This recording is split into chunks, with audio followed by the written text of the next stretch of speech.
Bienvenue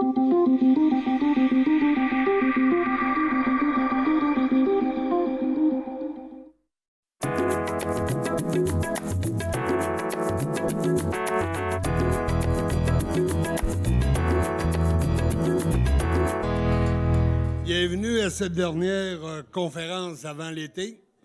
Aujourd'hui, je suis à la conférence avec M. Gosselin. On va parler de la bientraitance. Un petit sujet que fait longtemps qu'on n'a pas parlé, puis de la bientraitance, je me rappelle à l'école, on en parlait, on était jeunes, puis il y avait la bienséance, il y avait la bientraitance. Aujourd'hui, ça s'est perdu un petit peu, mais là, on refait surface. La définition de la bientraitance. La bientraitance vise le bien-être, le respect de la dignité, l'épanouissement, l'estime de soi, l'inclusion et la sécurité de la personne. Elle s'exprime par des attentions, des attitudes, des actions et des pratiques respectueuses, des valeurs de la culture, des croyances, du parcours de la vie, de la singularité et des droits et libertés de la personne aînée. Maintenant, sans plus tarder, je vais présenter M. Daniel Gosselin, venir nous faire part de sa conférence. Alors, bonjour tout le monde, je me présente, mon nom c'est Daniel Gosselin. Je suis chargée de projet pour la bientraitance dans la diversité. Moi, je suis sociologue de base. J'ai une formation en sociologie. Puis actuellement, je suis candidat à la maîtrise en études et interventions régionales. Dans le cadre de mes travaux, je m'intéresse beaucoup à la diversité, dont la diversité sexuelle. On va en reparler dans le cadre de cette conférence-là. Je vais vous expliquer qui on est, c'est quoi nos services. Ensuite, je vais vous expliquer un peu les définitions de la bientraitance, de la diversité. Puis on va terminer avec des exemples là, qui pourraient arriver dans la vie de tous les jours. Donc, à main levée, est-ce qu'il y en a qui connaissent le service d'intervention de proximité du domaine du roi? OK, il y a quelques personnes. En fait, le service d'intervention de proximité du domaine du roi, ce sont des intervenants, des travailleurs et des travailleuses de rue auprès des personnes aux prises avec différentes problématiques. Donc, la toxicomanie, la santé mentale, la violence, la solitude. Puis, il y a un gros créneau aussi qui s'adresse aux personnes aînées vulnérables. Donc, il y a des intervenants, intervenantes qui s'en vont dans les foyers de personnes âgées, qui font des entretiens individuels, qui donnent de l'information aussi.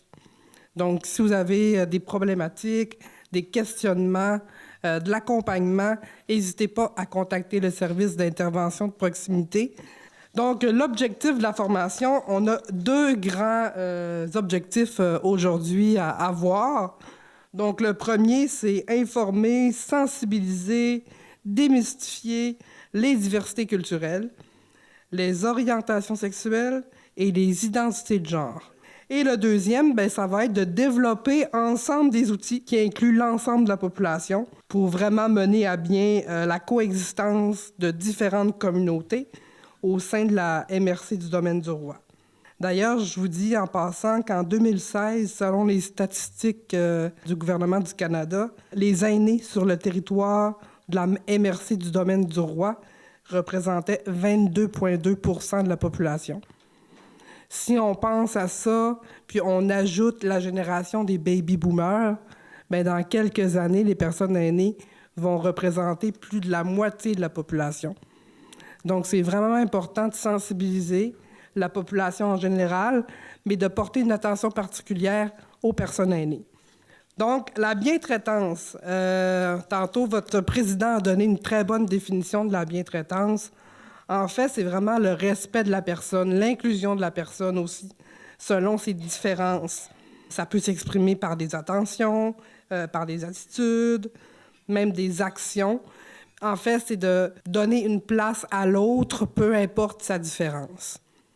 Si je vous demande à main levée, qui est différent ici? Tout le monde, hein? Si je vous parle maintenant de diversité, On va voir la diversité culturelle, puis la diversité sexuelle. Donc, la diversité culturelle, qu'est-ce que c'est? Donc, c'est un fait de permettre l'intégration des personnes qui diffèrent les unes des autres par leur origine géographique, socioculturelle, religieuse, leur âge, leur sexe, leur orientation sexuelle, etc. Et qui constituent la communauté nationale à laquelle ils ou elles appartiennent. Donc, on peut parler, par exemple, des communautés autochtones. Ce sont une diversité culturelle qui est différente de la culture actuelle occidentale. On peut parler aussi de la population immigrante qui sont issus de la diversité culturelle. Ensuite, diversité sexuelle. Donc, c'est de permettre aussi l'intégration puis de promouvoir l'inclusion, l'acceptation continue des personnes d'identité de genre et d'orientation sexuelle différentes. Aujourd'hui, on appelle la communauté LGBTQ2SBNA+. Alors, il y a vraiment beaucoup... le spectre est très large, hein? Donc, on parle de personnes lesbiennes, on parle de personnes gays, on parle aussi de personnes bisexuelles, de personnes trans.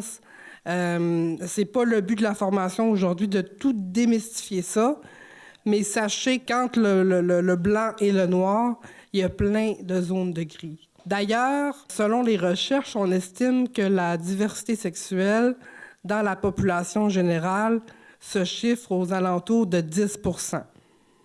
Chez les personnes aînées, est-ce que vous savez à combien se chiffre le pourcentage?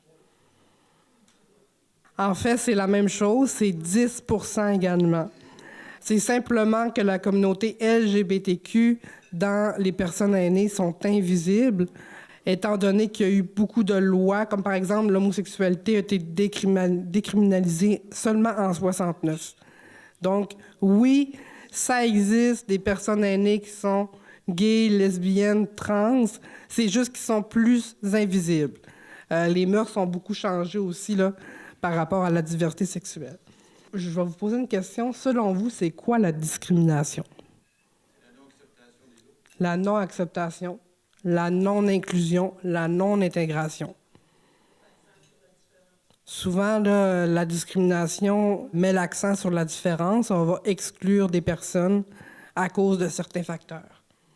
D'ailleurs, est-ce que vous avez des facteurs à me nommer qui pourraient influencer la non-inclusion ou la non-intégration?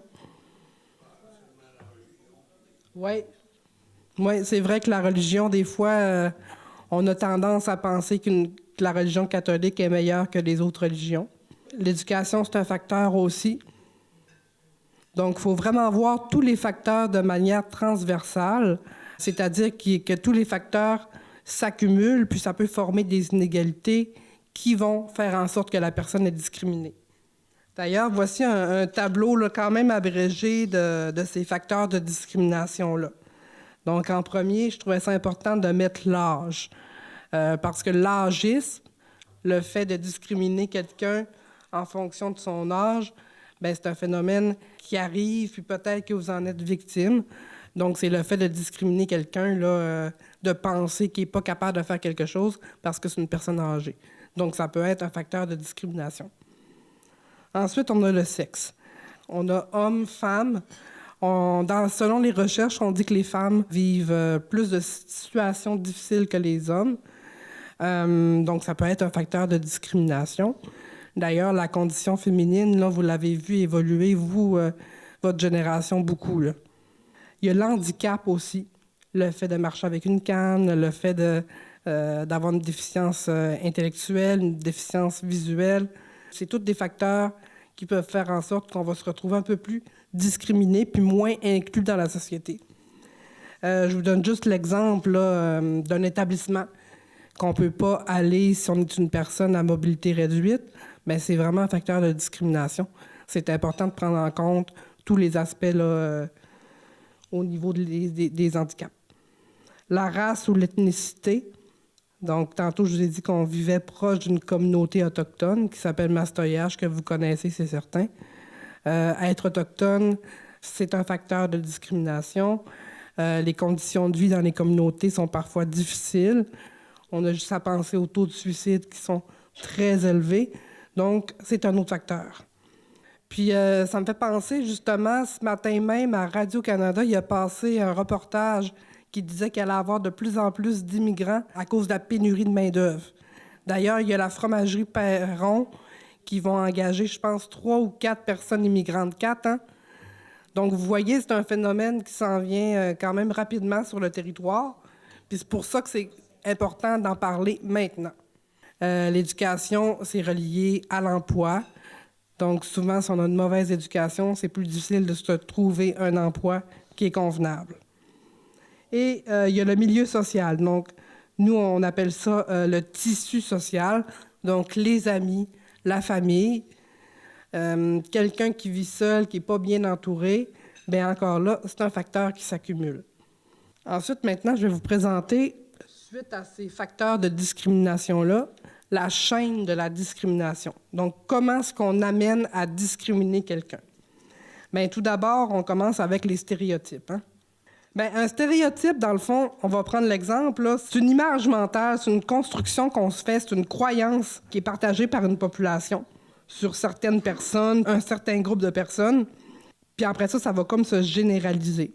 Donc, on va dire, bon, les universitaires là, qui ont 3 diplômes, ils vont me coûter trop cher, c'est sûr que je les engagerai pas, sont plus formés que moi, sont plus intelligents que moi.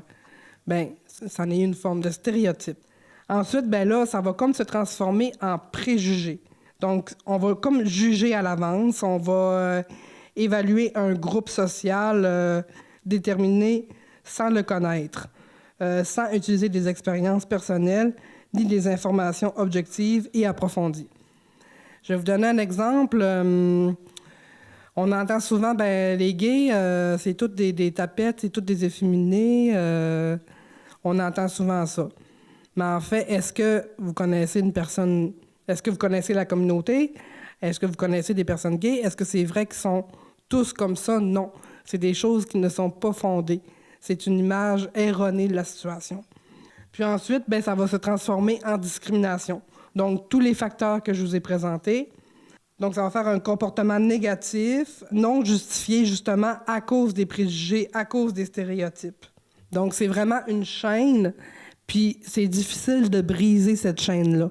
C'est pour ça que je suis là aujourd'hui, pour vous parler un peu de la diversité, puis vous présenter des manières pour briser cette chaîne-là. Donc, maintenant, on va faire des petites mises en situation. Donc, on a Madame Jousse, qui est d'origine haïtienne. Puis vous venez de l'engager, là, disons que vous êtes un propriétaire d'un foyer de personnes âgées ou quelque chose du genre. Puis vous venez de l'engager à titre d'infirmière dans votre maison de retraite. Puis là, depuis quelque temps, vous constatez que Mme Jousse se fait appeler la négresse, se fait appeler aussi la grosse noire, puis elle se fait dire « retourne dans ton pays » par certains résidents. Qu'est-ce que vous faites? Vous changez de résident? En fait, là, les préjugés puis des commentaires comme ça se base surtout sur la méconnaissance. Quand il y a de la méconnaissance, il y a de la peur qui se forme. Puis c'est vraiment une phobie qu'on voit là.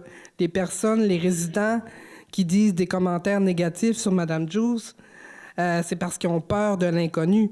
Ils ne connaissent pas cette personne-là. C'est une personne qui est différente, qui a probablement une religion différente. Elle mange différemment. Elle a des comportements différents. Donc, c'est certain qu'il y a une forme d'exclusion ici. Puis c'est vraiment fondé sur des choses qui ne sont pas réalistes, là. Moi, ce que je conseille de faire, c'est donc de réagir tout de suite à la situation. Donc, vous êtes témoin de ces commentaires-là. Vous, monsieur, en avant, c'est quoi votre nom? Jean-Yves. Donc, monsieur Jean-Yves vient de dire grosse négresse, il vient d'insulter Mme Jousse. Bien, moi, en tant qu'intervenant, en tant que personne qui a été témoin, bien là, je vais dire, toi, là, monsieur Jean-Yves, là, vous avez insulté Mme Jousse, ici, là, au regroupement de la QDR. Ce comportement-là, il n'est pas acceptable. Donc, il faut vraiment nommer les choses, puis le faire tout de suite, puis pas attendre. Donc, c'est vraiment important. Parce que c'est une réalité, l'immigration qui s'en vient de plus en plus. C'est juste une forme de différence, hein? Plus tu attends, plus ça dégénère, effectivement. Donc, c'est vraiment important de le prendre tout de suite sur le fait, sur le tac, là, comme on dit, puis donner de l'information. Donc, on pourrait demander à Mme Juice de venir donner une histoire, dans le fond, une histoire de sa vie, comment est-ce qu'elle a trouvé ça, s'intégrer ici au Saguenay-Lac-Saint-Jean. On pourrait aussi lui demander de préparer un mets de son pays pour faire connaître c'est quoi son histoire, puis aussi pour l'intégrer dans son milieu de travail. Donc maintenant, je vais passer au deuxième exercice, puis cet exercice-là, il est un peu plus touchant parce que ça s'est passé dans la vraie vie. C'est des commentaires que j'ai reçus, c'est une personne que je connais. Donc on a Mme Simard, elle a 76 ans, elle est bisexuelle.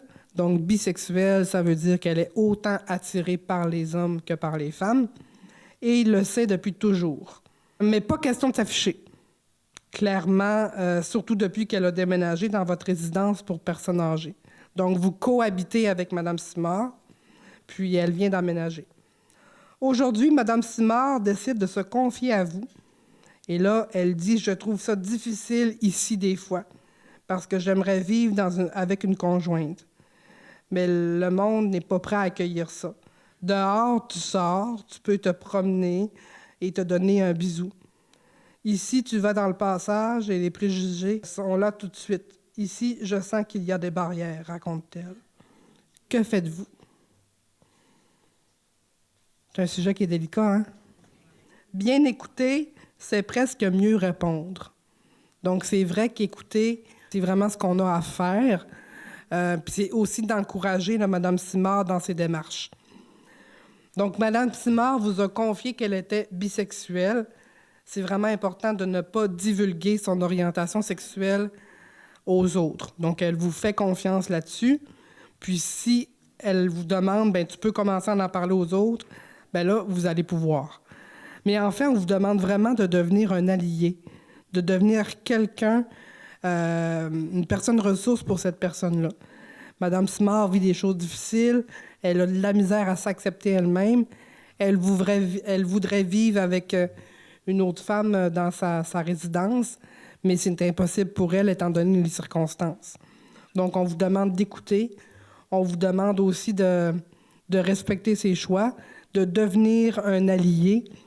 Puis vous pouvez aussi lui conseiller des ressources, hein? Donc, il y a le service d'intervention de proximité.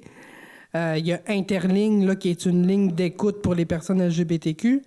Il y a aussi l'AGL LGBT Saguenay-Lac-Saint-Jean, qui est une référence en matière de diversité sexuelle dans la région. Donc, il y a plusieurs pistes de solutions. Puis même avec les autres résidents, vous pouvez provoquer des dialogues, provoquer des discussions. Donc, je vous donne un exemple. Je ne sais pas si vous avez écouté la série Unité 9, tu sais. Puis on a souvent vu là, deux femmes s'embrasser, puis vous pouvez dire, mettons, dans l'émission Unité 9, là, hey, hier, j'ai écouté Unité 9, j'ai vu deux femmes s'embrasser. Comment est-ce que vous trouvez ça, vous autres? Est-ce que ça vous dérange, tu sais? Fait que c'est vraiment important de provoquer un dialogue. Pour que les autres se sentent bien traités, se sentent inclus, intégrés, il faut en parler. En parler, en parler. Si je compare avec les luttes féministes, les luttes des femmes, bien, ils ont mis leurs droits dans la sphère publique, on en a parlé, puis à cause de ça, bien, on a réussi à inclure, à mieux intégrer les femmes dans les marchés du travail. Bien, on peut comparer ça également à cette situation-là. C'est sûr que vivre en résidence, là, c'est comme vivre dans une micro-société, hein? Parce que si je vous donne l'exemple du manoir Roberval, je pense qu'il y a une centaine de résidents, à peu près 100-150. Fait que c'est sûr qu'il y a beaucoup de placotage puis de commérage. Bien, c'est sûr que c'est important d'essayer d'éviter le commérage puis d'essayer d'éviter « Ah, elle, ça a l'air qu'elle est lesbienne » ou des choses comme ça.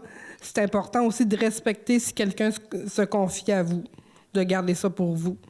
Souvent, on se rend compte aussi que c'est toujours pire dans notre tête. On s'attend toujours à ce que la situation tourne au vinaigre, puis qu'on se fasse dénigrer, qu'on se fasse pointer du doigt. Mais finalement, quand on s'accepte comme on est, puis qu'on l'affirme, ben les autres ne peuvent pas nous reprocher de s'affirmer en tant qu'individu. Donc, c'est pour ça que c'est important je pense, à mon avis, de s'affirmer puis d'accepter nos différences. C'est vraiment la clé là, du succès. Comment encourager la bientraitance? Moi, j'ai fait un petit graphique, là. Donc, ça, il commence avec la culture organisationnelle. C'est un grand mot, puis dans le fond, c'est sûr que ça fait plus référence aux entreprises. Mais en tant que société, on fonctionne un peu comme une entreprise. Hein? On est une micro-société, comme j'ai dit tantôt. Donc, essayer de faire une culture inclusive et encourager une intégration des personnes. Puis ça, ben, ça passe par les attitudes. Ensuite, par rapport à nos croyances, rester une personne ouverte par rapport à nos croyances. Je ne vous parle pas de croyances religieuses. Ça vous appartient comme individu. Mais par rapport à tout ce qui est préjugés puis stéréotypes, bien, c'est de rester ouvert puis de rester alerte par rapport aux choses qui pourraient être, tu sais, qu'on pourrait se questionner. On voit beaucoup sur les réseaux sociaux des fake news là, qui partagent des nouvelles qui sont fausses, surtout par rapport à l'immigration. On en a vu énormément par rapport au port du voile, des choses qui étaient faux. Donc, c'est de rester alerte là, par rapport à nos croyances. Par rapport à nos comportements aussi. Un beau sourire à quelqu'un qu'on voit qui est seul ou un beau sourire, ça peut changer toute la donne, puis rester ouvert, tu sais. Puis par rapport à nos valeurs également, essayer d'avoir des valeurs plus ouvertes, plus inclusives, de tendre la main aux autres, puis de voir la différence comme une richesse, de voir la diversité vraiment comme une clé du développement. Comme conclusion, je vous invite à visiter notre site Internet. Dans le fond, tous les établissements puis les organismes qui suivent nos formations sont invités à rejoindre notre réseau d'alliés. Dans le fond, l'adhésion est gratuite, ne demande pas d'implication afin que l'organisme soit reconnu comme ouvert et inclusif à la diversité. Donc, ça demande peu d'implication. Je m'excuse, je ne dis pas, là, mais c'est peu. Donc, c'est de recevoir une formation. Nous, on vous envoie également des courriels d'informations supplémentaires qui encouragent un peu des pistes de solutions pour la diversité. Donc, vous avez ce dépliant-là de la formation que vous venez d'avoir qui s'appelle « La bientraitance dans la diversité ». Vous pouvez également aller voir sur notre site Internet, sur notre page Facebook. On a beaucoup d'informations. Et puis, en terminant, je voulais vous présenter ce pamphlet-là qui s'appelle « Assurer la bientraitance des personnes aînées, lesbiennes, gays, bisexuelles et trans ». C'est vraiment un bon document, c'est une bonne référence. Je vous encourage vraiment à en prendre connaissance. Si vous voulez avoir une version électronique, là, je peux vous l'envoyer par courriel également. Donc, est-ce qu'il y a des personnes qui ont des questions, des commentaires ou même des expériences de vie? Là, je serais curieux d'entendre peut-être ce que vous avez à dire sur le sujet. Hier, il y avait à la TV une jeune boxeur, fille boxeur iranienne. Mm-hmm. Elle a eu la mauvaise idée de boxer en short et à visage découvert. Fait que là, elle n'ose pas retourner en Iran parce qu'elle sait que si elle retourne en Iran, elle va être automatiquement arrêtée puis probablement lapidée. Fait que j'ai beau être ouvert, je trouve pas ça normal. Le monsieur en Ontario là, qui a tué ses 3 filles parce qu'elle ne voulait pas porter de voile, j'ai beau être ouvert, j'ai de la misère à trouver ça normal. Puis je pense être un homme assez ouvert, comme par exemple, j'ai enseigné pendant 35 ans. Puis si je me fiais uniquement aux notes, là, les filles sont plus intelligentes que les gars.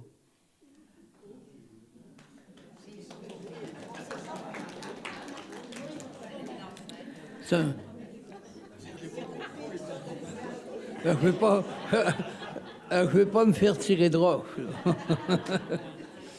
Puis au Québec, on a déjà obligé les femmes à mettre une tuque pour rentrer à l'église. En fait, toutes les opinions sont bonnes, puis c'est important de l'exprimer aussi. Je voulais peut-être revenir sur le port du voile. On en entend beaucoup parler ces temps-ci. faut pas oublier que cette culture-là, c'est une culture qui est différente de la nôtre, qui évolue de manière différente. Les médias portent énormément attention à ce qui va mal par rapport au port du voile. Ils vont soulever des choses comme celles que vous venez de soulever, là, monsieur. Puis dans notre société, bon, les femmes ne portent pas de voile, mais si on regarde les femmes dans les magazines ou les femmes à la télévision, bien, on impose des critères de beauté qui sont inatteignables. Puis au lieu de les habiller avec les voiles, on a tendance à les déshabiller puis à les sexualiser. Donc, qu'est-ce qui est mieux? Est-ce que c'est mieux des habiller ou des dénuder comme on le fait? Donc, je pense que la question se pose. Et puis, pour les personnes qui portent le voile, c'est vraiment important pour elles, c'est important pour leur culture. Puis je pense que c'est peut-être un préjugé, c'est peut-être un manque de connaissances. Il y a beaucoup de fake news qui existent sur le port du voile. Puis tu sais, là, on parle beaucoup des enseignantes là, qui portent le voile. Là. Ici, au Saguenay-Lac-Saint-Jean, il n'y en a pas d'enseignantes qui portent le voile. Puis je pense qu'il y en a au Québec, là, même pas une dizaine, ça se compte sur le bout des doigts. Donc les médias mettent beaucoup d'emphase là-dessus, sur des choses qui sont, à mon avis, est-ce que c'est vraiment un enjeu? Ben moi, je pense que non, en tout cas. Mais c'est important de dire vos opinions, puis c'est important d'en parler, parce que c'est comme ça qu'on va faire qu'on est une société plus ouverte. Je pense qu'il faut apprendre à faire la différence aussi. Faut pas généraliser. C'est pas tout le monde qui sont racistes. C'est pas tout le monde qui font les mêmes actions.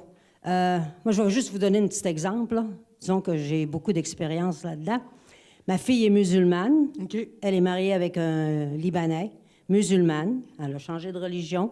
Elle porte pas le voile, mais il n'y a aucune différence avec n'importe qui d'autre. Ils sont pas radicaux, sont corrects.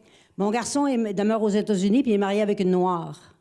Donc, dans ma famille, on a la diversité, oui, puis on vit tout ensemble, puis quand on se rencontre, on est tout ensemble, puis on s'accepte. Mais il faut être capable de faire, justement, la différence, puis de dire, bien, c'est pas tout le monde qui sont pareils. Puis ce qu'on voit dans les journaux, puis ce qu'on entend, c'est exactement ce que tu viens de dire. C'est ce qui sort des nouvelles, puis ce qui est populaire, puis ce que le monde veut l'entendre. Mais il faut pas généraliser. Hey, c'est vraiment un beau témoignage, puis félicitations. Puis tu sais, c'est drôle parce que vous avez dit que le mari de votre fille puis votre fille sont musulmans.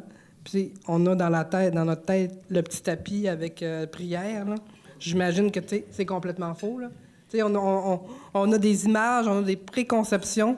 Puis quand on les vit, ben, on se rend compte que bon, tu sais, c'est correct. Là, c'est pas si dramatique que ça. Là. Il y avait un monsieur ici, puis après ça va être vous. C'est tous des messages véhiculés par les médias. Ouais. C'est pas toujours la réalité, là. Faut faire bien attention à ça. C'est des nouvelles à sensation, là. Puis une nouvelle qu'on entend beaucoup dans les médias même, c'est les régions éloignées, Saguenay-Lac-Saint-Jean, c'est des régions conservatrices, c'est des régions peu évoluées. Mais ça, c'en est mais c'est un discours populaire qu'on entend souvent, qui est non fondé, tu sais. Moi, j'ai envie de vous faire un peu d'histoire. C'est qu'à Saint-Félicien, dans le temps qu'on marchait au Catchis, les gens du Rang-Double, les gens de la Rivière-à-Lourdes, les gens de la Rivière-au-Saumon, les gens du village, on était tous un peu en compétition. On s'imaginait, puis je le dis, que notre milieu à nous autres était supérieur à celui des autres. Je pense que les gens de Saint-Félicien, puis qu'est-ce qui a permis cette évolution-là, c'est en fait les écoles. Quand on a fermé les régions, on a ramené les écoles publiques ensemble, ça a fait disparaître cet élément-là. Je fais confiance à la société. Oui, on est actuellement confronté à des éléments, mais donner son opinion, c'est une chose. Accepter les autres, ben, c'est encore mieux. Oui, effectivement, c'est vrai. Puis ce que vous venez de nommer, là, le fait de penser que notre mode de vie, notre compétition par rapport aux autres, on appelle ça de l'ethnocentrisme. Puis c'est le fait de penser que notre culture, que notre mode de vie est supérieur par rapport aux cultures des autres, là, puis c'est vraiment un phénomène naturel. On a toujours tendance à penser qu'on est meilleur que les autres. Oui? Est-ce que les Blancs qui vont vivre dans des pays où c'est noir, est-ce qu'ils n'ont pas un peu, les Noirs ont pas un peu la même réaction que les Blancs quand il nous arrive un noir entre les deux jambes, là? Oui, bien, en fait, il y a du racisme envers les Blancs aussi. Hein? C'est un phénomène qui existe de l'autre côté. Je vais vous donner un exemple. Moi, je suis allée au Mexique dernièrement dans une communauté locale pour faire de l'aide humanitaire. Puis j'étais le seul Blanc. Il y avait même des personnes noires qui n'avaient jamais vu de Blanc. Fait que j'ai vécu du racisme, je me faisais pointer du doigt, je me faisais toucher, je me faisais appeler « sale fils de Donald Trump ». Fait que là, moi, je disais « Hey, je suis Canadien, je suis pas Américain. Fait que là, OK, c'est correct, t'es Canadien. Mais tu sais, du racisme, il y en a de partout, puis il y en a des deux côtés, là. Faut pas oublier, ici, dans la région, effectivement, il n'y a pas beaucoup, comparativement à d'autres régions, il n'y a pas beaucoup de gens qui viennent d'autres pays, d'autres religions. Le phénomène est peut-être plus évident avec les Autochtones. T'as Mastoyache, oui, mais t'as Obidjouan aussi. Puis déjà là, veut pas, il y a une différence entre le groupe de Mastoyache et le groupe d'Obidjouan, tu sais. Pour avoir déjà eu des contacts avec certains, des fois, c'est pas évident, là. Puis des fois, on se dit, des gens d'autres races, oui, on n'en connaît pas beaucoup. Pensez à notre réaction face aux Autochtones. Ça, on le vit, là. Ça existe dans la région, là. Pensez au fait que d'être autochtone, là, de vivre dans une communauté autochtone avec tous les pensionnats qu'il y a eu, les viols, ça a encore des cicatrices, puis c'est marqué, là.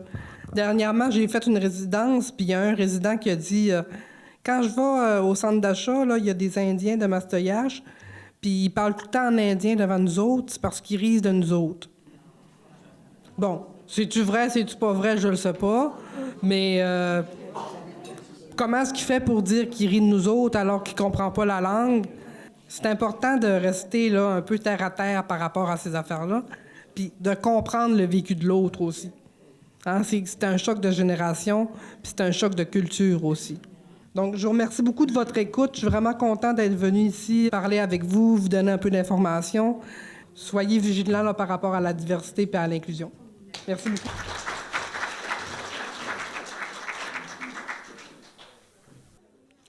J'aimerais vous présenter l'équipe de pastorale, Madame la présidente Francine Pagé, suivie de Monsieur Gilbert Côté.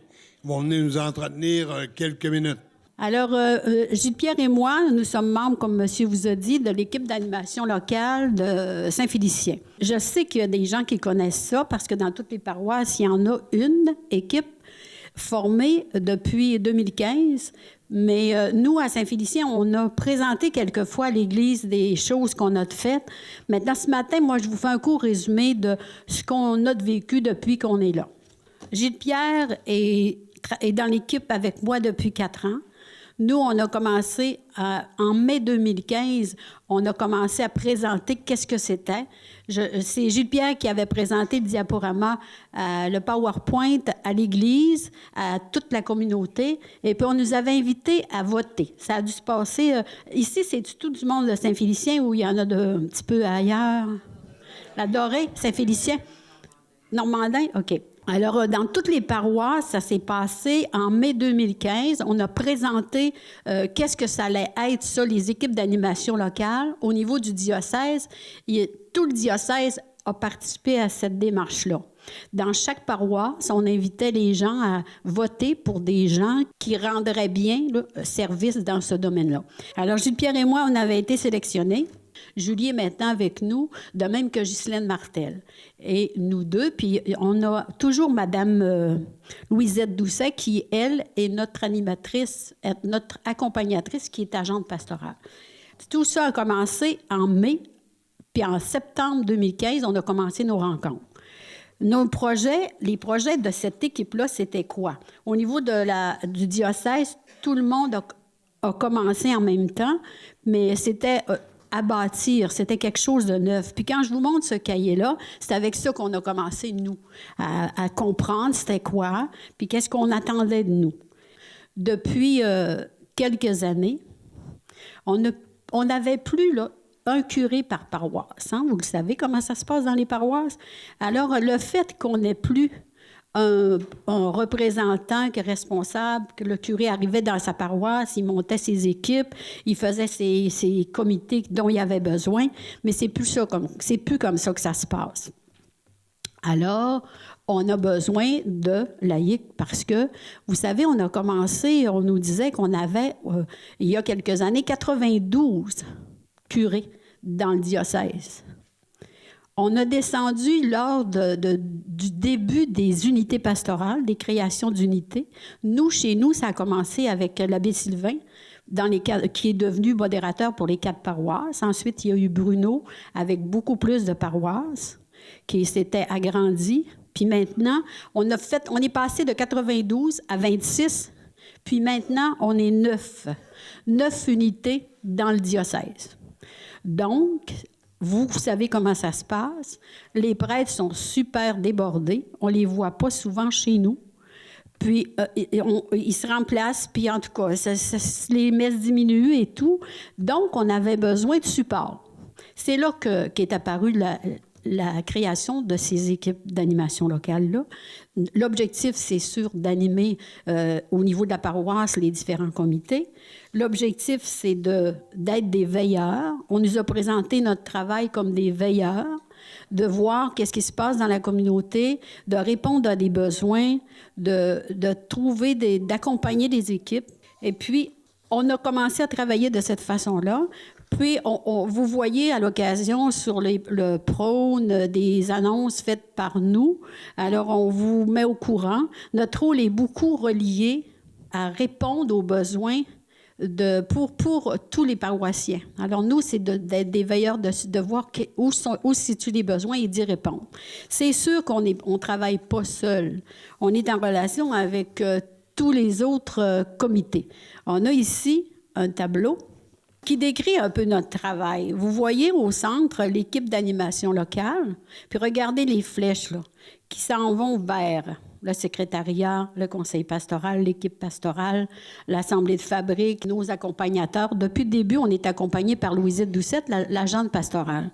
Puis elle nous amène des informations de l'équipe pastorale. Mais comme vous voyez, les flèches sont toujours dirigées vers tous les comités. Puis en bas, vous avez les comités communautaires, soit la vie communautaire, le comité liturgique, Saint-Vincent-de-Paul, pastoral des malades. Alors, on est en contact avec tout ça. Ce qui veut dire qu'on a à tisser des liens. Au départ, notre première phase, c'était de tisser des liens avec tous ces gens-là. Les équipes sont quand même très autonomes. Chacun fait son travail comme à l'habitude, mais on est là, ils savent que nous, on est là pour les aider, pour les accompagner s'ils ont des besoins. Puis l'inverse est aussi vrai. Nous aussi, on peut les rejoindre, puis aller les rencontrer, puis les aider ou se faire aider si on a des besoins. D'accord? Puis pour la deuxième phase, bien là, c'est se déployer. Ce matin, là, nous, on est ici. Alors, c'est qu'on se déploie un petit peu, hein? On vient vous raconter un peu ce qu'on fait. Il est certain que c'est quelque chose de nouveau, bien, depuis 4 ans, là, c'est pas vieux, mais il y a du travail à faire, il y a des gens dont on a besoin d'aide. On n'a pas de relève. Les gens, on les invite à faire partie de ces comités-là. Je sais qu'il y a des paroisses où il y a de la difficulté. Ils ont de la difficulté à créer leur comité, puis ils ont de la difficulté à se trouver des projets.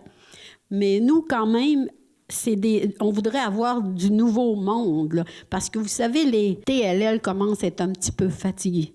Les TLL, là, c'est toujours les mêmes. Vous savez, on entend dire ça, hein, c'est toujours les mêmes à l'Église, on les voit tout le temps les mêmes, ils sont encore là, eux autres. Oui, mais venez nous trouver, là, on a besoin d'aide. On a besoin d'énergie, de nouvelles idées. Puis, c'est important pour garder nos églises vivantes et ouvertes. Parce que l'objectif qu'on a, c'est de garder nos églises le plus longtemps possible, ouvertes et en action. Au fond, c'est ça, parce que c'est sûr que s'il n'y a pas de service, s'il n'y a plus grand-chose, bien, il va s'enfermer probablement des églises. C'est déjà commencé un peu, hein? Alors, c'est ça notre objectif, nous, c'est de garder, de veiller et de répondre aux besoins qui sont là. Puis, on le fait avec beaucoup de bonheur et de plaisir et de dévouement parce que c'est important, ce travail-là est important. Gilles Pierre, lui, va vous présenter les activités qu'on a faites. Parce que nous, depuis 4 ans, là, on n'a pas rien fait, là. On a travaillé sur différents thèmes, sur différents besoins qu'il y avait dans la communauté. Puis on les regarde, puis on s'inspire. Puis à chaque année, on a des projets neufs.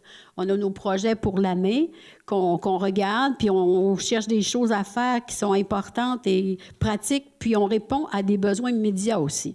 Souvent, un prêtre ou la paroisse ou la fabrique, on est souvent en relation avec la fabrique, ils ont un besoin, alors ils viennent nous voir, puis on répond à ce besoin-là. Tu sais, c'est quelque chose qui paraît pas, là, ce qu'on fait, mais on travaille.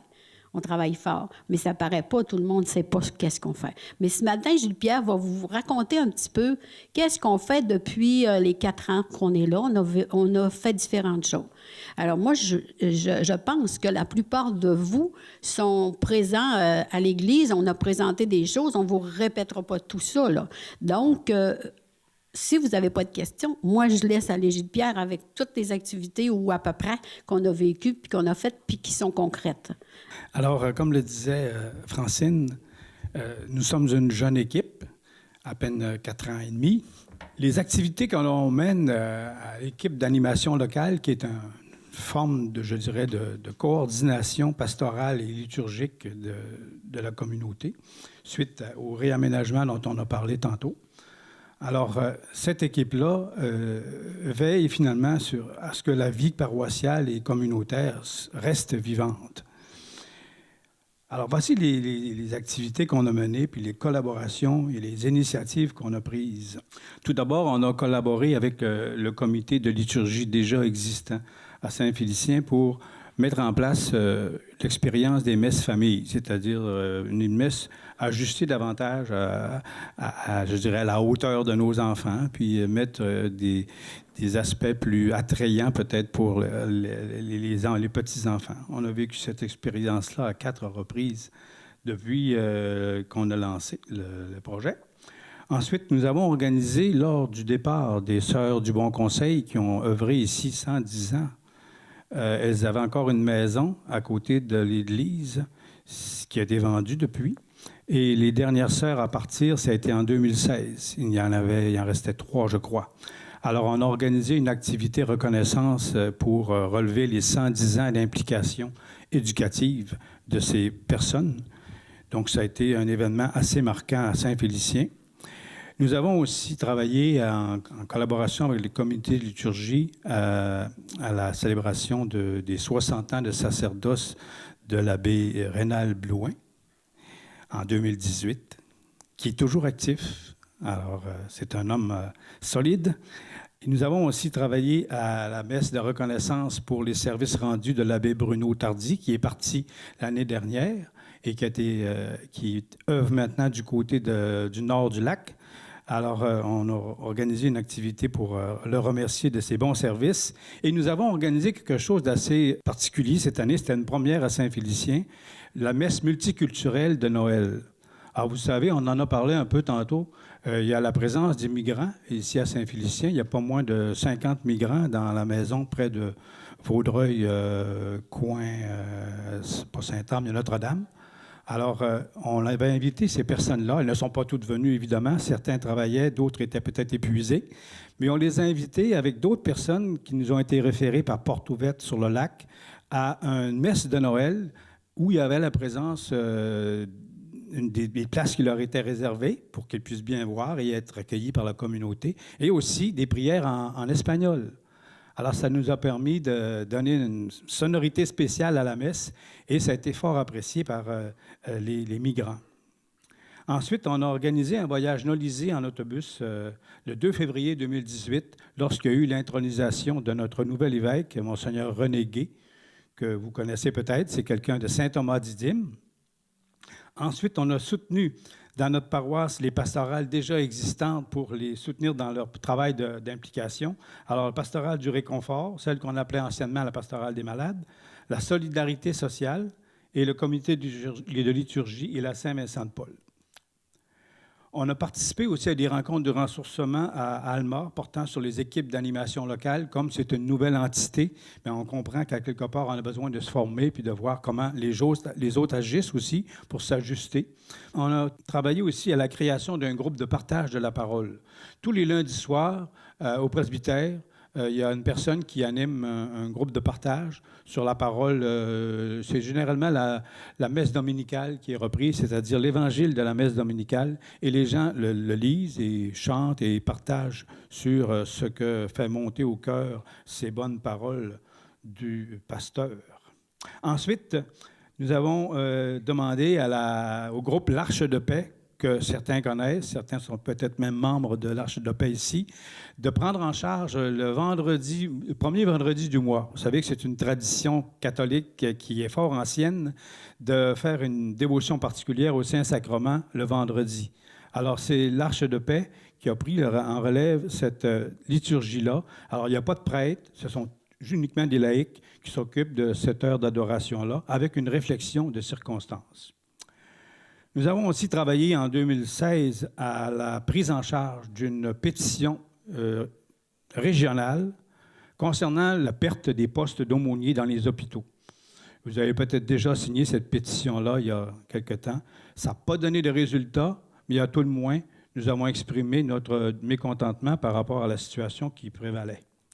Ensuite, nous avons organisé 2 fois des brunchs à l'intention de nos bénévoles. Alors, dans la paroisse de Saint-Félicien, il y a des centaines de bénévoles qui œuvrent autour de la vie paroissiale et de l'activité communautaire. Et donc, à tous les 2 ans, on fait un brunch reconnaissance à leur endroit.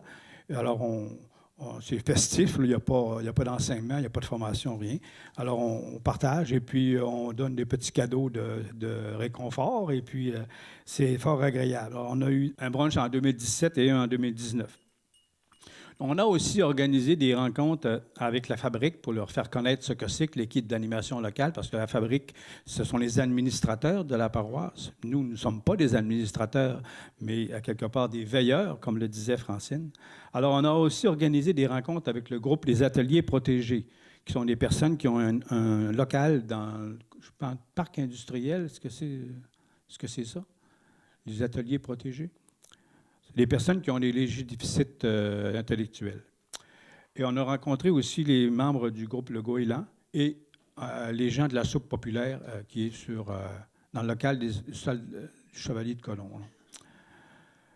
Et notre dernier bébé, c'est que l'année passée, après avoir réfléchi pendant 2 ans et avoir étudié et examiné certains ouvrages en lien avec ça, nous avons lancé ou implanté le comité Église verte de Saint-Félicien. Qu'est-ce que c'est que l'Église verte?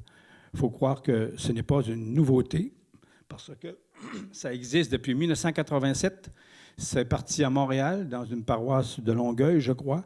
C'était lancé par les églises anglicanes. Ensuite, les églises uniates se sont ajoutées, les protestantes, les catholiques, les évangélistes et les autres, de sorte que c'est un groupement écuménique, pan-canadien.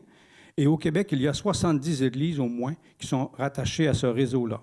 Quel est le but de ce réseau? C'est de mettre la responsabilité écologique au cœur de la communauté chrétienne aussi, parce que ce n'est pas une exclusivité citoyenne, la question de la préoccupation environnementale. Et le patron qui gère notre esprit dans cette création nouvelle qu'est le comité Église, c'est Saint François d'Assise. Saint François d'Assise, que l'on connaît pour son hymne à la création.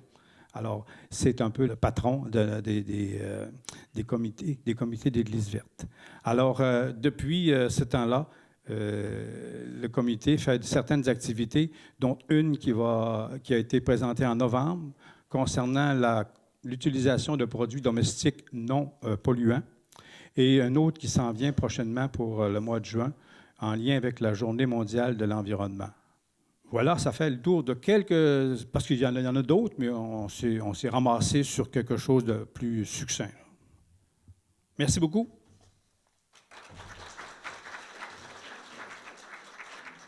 Maintenant, j'inviterai Mme Sylvie Potvin, notre agente de liaison. Alors, je n'ai pas beaucoup de choses à vous dire aujourd'hui. On a mis un jeu sur chacune des tables. Un jeu comme celui-ci. Ce jeu-là, c'est comme un jeu d'échelle et serpent. Hein? Mais là, par contre, ce sont des tiges, des fleurs et des pétales. Alors, ce jeu-là a été fait par l'AQDR à Alma. Ce sont eux qui ont produit ce jeu-là. Ça s'appelle « Faire fleurir la bientraitance ».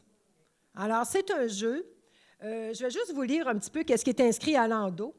Alors, c'est pour faire réaliser que l'écoute, la dignité, le respect et la sollicitude sont comme les pétales d'une fleur et qu'ensemble, on s'engage à multiplier nos gestes aimants afin de faire fleurir la bientraitance partout autour de nous.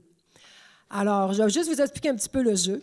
Il y a 30 cases, on fait 30 cases, et dans chacune des cases, il y a des informations. En fait, il y a un petit texte de bientraitance où des fois, c'est des choses qui sont plutôt de l'intimidation ou de la maltraitance. Alors, dépendamment sur quelle case vous arrivez, si vous arrivez sur une case de bientraitance, vous allez prendre la tige et monter vers la fleur.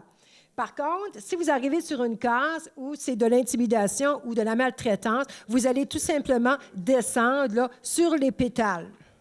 Alors, c'est un jeu que vous pouvez faire entre vous.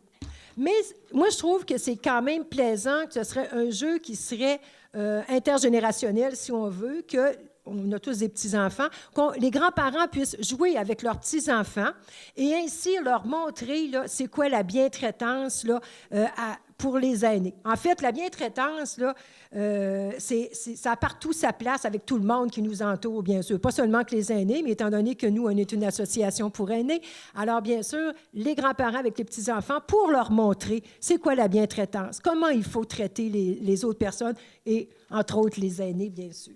Alors, je vais juste vous donner un exemple de mauvais comportement.